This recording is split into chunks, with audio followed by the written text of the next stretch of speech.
Seguindo a nossa sequência, o vídeo de hoje da nossa terça sociológica será sobre o Karl Menger, o fundador da Escola Austríaca de Economia.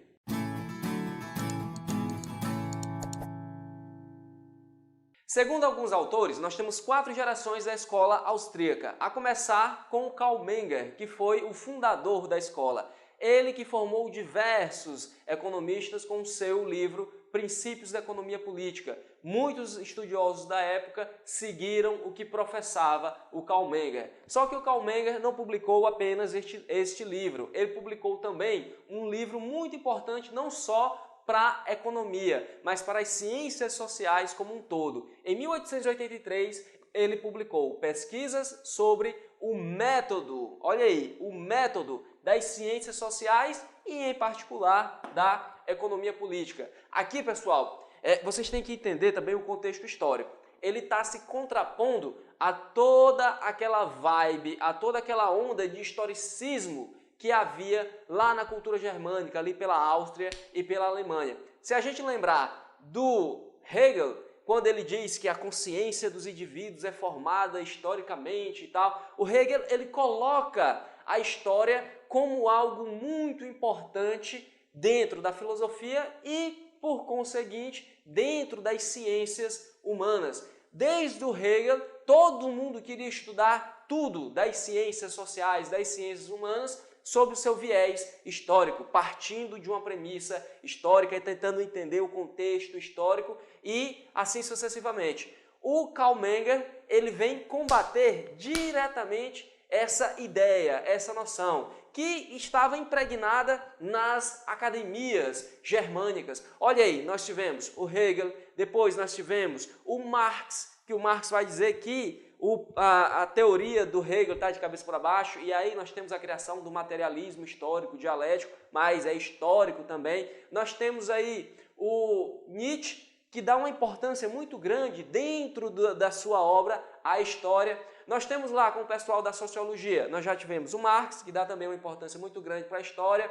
O outro alemão, que começou também a sociologia, o Max Weber, que também dá uma importância muito grande para a história, para entender a ação social e com isso entender toda a sociedade. O Karl Menger, ele quer barrar esse tipo de conhecimento, ele quer fundar algo totalmente oposto a esse tipo de noção, a esse tipo de ideia. Ele quer ser o cara do contra. E aí ele diz que, aqui na sua obra, Pesquisa sobre o Método das Ciências Sociais, que o primário da teoria econômica é a teoria. Se nós não tivermos teoria pura, ao invés de apenas recortes históricos para tentar entender a economia, se nós não tivermos teoria mesmo, nós não vamos poder explicar os fenômenos econômicos e aí também nós não vamos ter poder de previsão para prever o que pode acontecer quando a economia está andando de determinada maneira. O Karl Menger ele também tem uma contribuição relevante dentro das ciências sociais como um todo, quando ele analisa as inevitáveis consequências não intencionais das ações humanas intencionais. Parece um negócio difícil, mas não é. Vamos aqui dissecar para ficar bem fácil de ser entendido. Olha aí, todas as ações humanas, elas são intencionais. A gente faz alguma coisa querendo atingir um determinado fim. Todo mundo que está de posse das suas faculdades mentais age com um determinado fim, visando alguma coisa. Então, nossas ações humanas, elas possuem intenções que trazem determinadas consequências. Por exemplo, eu estar me comunicando aqui com você. Qual é a intenção? É eu passar uma determinada mensagem. A intenção que eu tenho é passar determinada mensagem, é me comunicar com você de forma inteligível.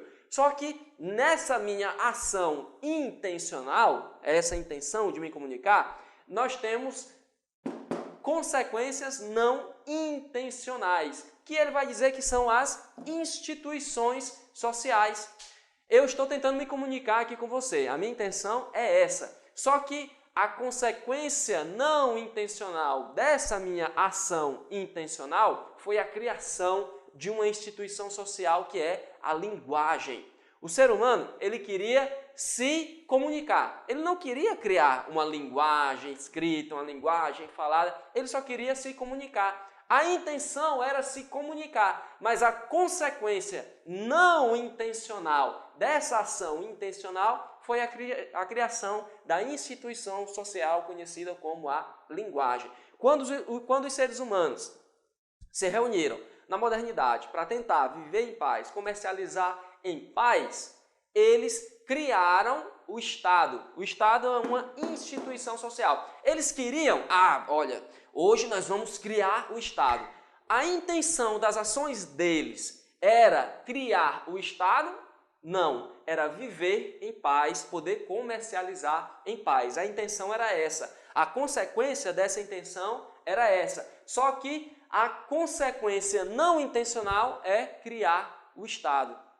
O que o Karl Menger quer dizer com isso? Qual é a importância disso? As instituições sociais, como são consequências não intencionais das nossas ações, elas não estão aí disponíveis para serem mudadas facilmente pelos indivíduos. Os indivíduos, quando pensam que possuem poder para mudar as instituições sociais, eles estão enganados, porque elas não foram criadas de forma intencional. Foi uma consequência não intencional das nossas ações. Então, não é tão fácil assim mexer na sociedade, mexer em determinada instituição. Seja a igreja, que é a instituição social que nós criamos quando quisemos professar determinada religião, professar a nossa fé, seja o Estado, seja a linguagem, seja a moeda. Essa é uma das grandes contribuições do Menger dentro das ciências sociais.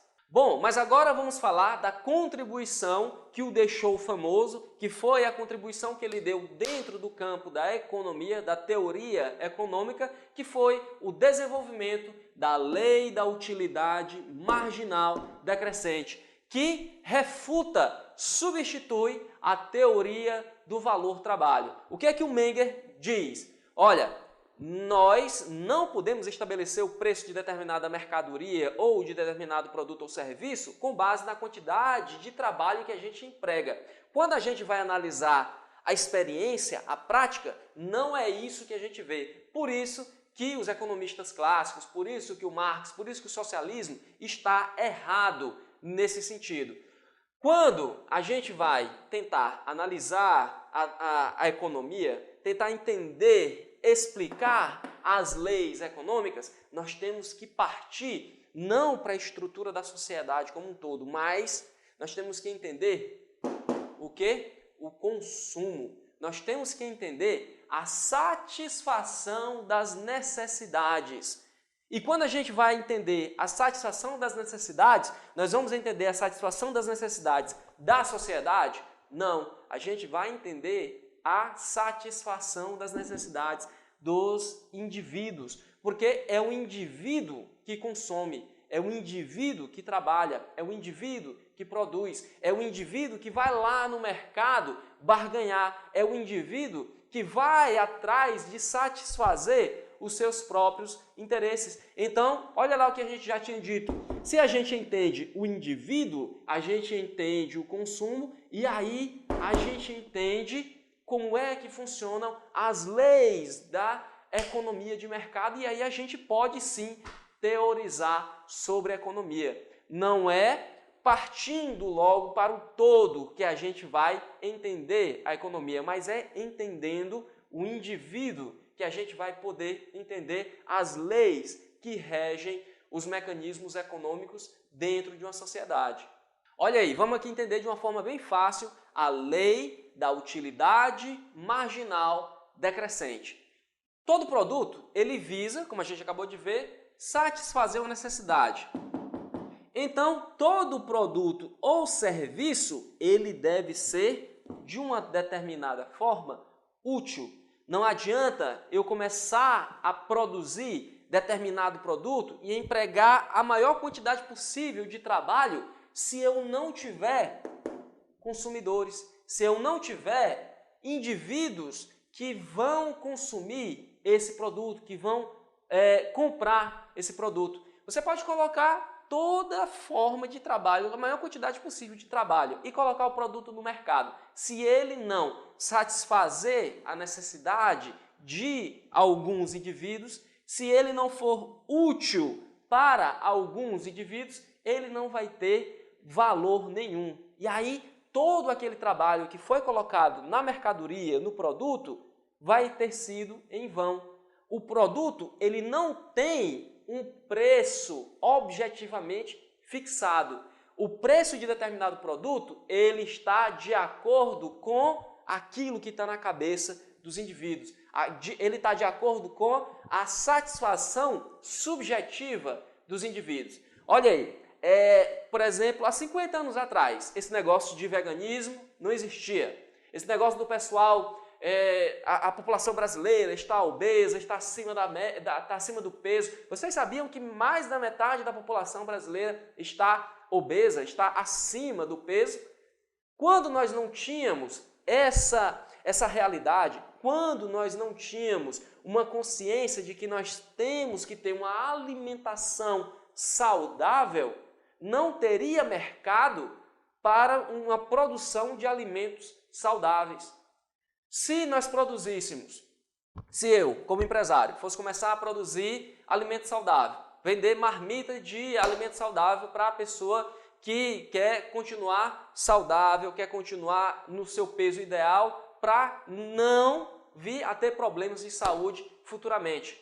Se eu produzisse esse tipo de produto, de mercadoria, antes que as pessoas tivessem essa consciência de que tem sim que ter uma vida saudável, tem que consumir produtos saudáveis para não ter problemas de saúde, eu iria vender essa mercadoria. Se eu não tivesse consumidores, se eu não tivesse indivíduos que vissem nesse meu produto uma determinada utilidade, se eu não tivesse indivíduos que se importassem com esse tipo de satisfação que esse meu produto ia oferecer, eu iria produzir isso?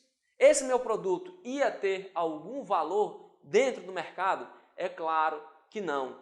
Então, a experiência mostra o contrário do que preconizava lá o Adam Smith, o David Ricardo e o Karl Marx. Não é a quantidade de trabalho que eu emprego para produzir determinado produto que vai definir o preço desse produto. É a utilidade que ele tem dentro do mercado que vai definir o preço. É a importância que as pessoas dão, que o indivíduo dá para esse meu produto. Ele precisa? Precisa. Quanto que esse indivíduo precisa desse tipo de produto? Isso vai estabelecer a minha produção. Se ele precisa, é o sinal verde para começar a produção. O quanto que ele precisa é a medida que eu tenho para produzir esse produto. Está explicado aqui a lei da utilidade marginal decrescente que refuta a teoria do valor-trabalho. Anderson, por que é marginal? E por que é decrescente? Porque a lei da utilidade, até utilidade eu entendi. Mas por que é marginal e por que é decrescente? Porque a gente não tem como saber o valor total, a utilidade total de determinado produto dentro do mercado. Então, nós podemos saber apenas uma parte desse valor, por isso que é marginal, porque está na margem. A gente não tem como ter uma noção do valor total, apenas do valor marginal. E decrescente, por quê? Porque a cada unidade daquele produto que eu adquiro, a utilidade dele vai decaindo. Se eu pego, por exemplo, um copo d'água, eu estou com sede e compro um copo d'água na rua para satisfazer a minha sede. E aí eu bebo, tal. O segundo copo de água já não vai ter tanta utilidade quanto o primeiro. O terceiro não vai ter tanta utilidade quanto o segundo e quanto o primeiro. O quarto já vai começar a me fazer mal, porque eu já não tenho sede, eu já estou saciado, e se eu beber mais água, aquilo vai me causar um mal-estar. Então, um produto, ele tem utilidade? Tem. Essa utilidade é vista como um todo? Não, é vista de forma marginal. E toda vez que eu adquiro determinada unidade desse produto, a utilidade dele vai decrescendo.